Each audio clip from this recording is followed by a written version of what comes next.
How is the situation for women in Iran? Is there any solution for democracy and freedom? What can we do? In the tumultuous wake of the recent protests following the tragic death of Mahsa Amini while in the custody of Iran's morality police in September 2022, many have hailed this as the first feminist uprising in the region.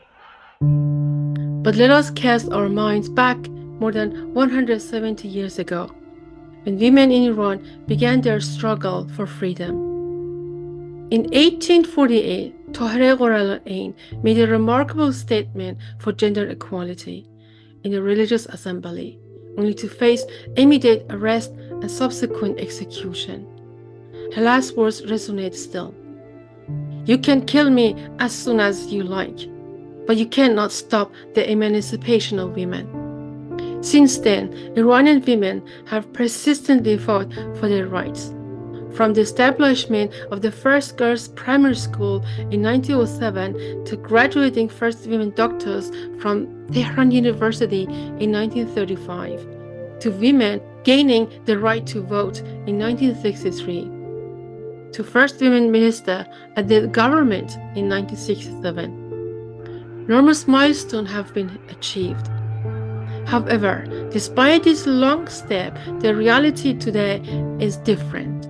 Women in Iran continue to be treated as second-class citizens, facing legalized discrimination and violence.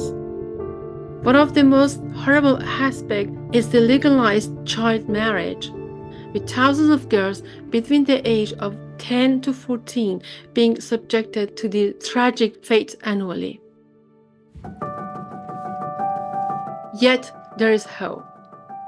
Our society is evolving, and a new generation is emerging, demanding change and democracy. This is where the critical role of education and empowerment comes into play. My name is Fariba Parsa, the founder and president of Women's E-Learning in Leadership, a non-profit organization to empower women in leadership skills. We believe strengthening our civil society, especially women's organization, and educating our youth are vital to build democracy. That's why Women's E-Learning in Leadership exists, a non-profit organization dedicated to empower Iranian women in leadership skills. But let me tell you a little about myself.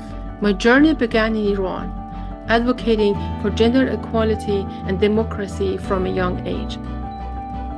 Because of my activism in Iran, I left my homeland, finding refuge in Denmark.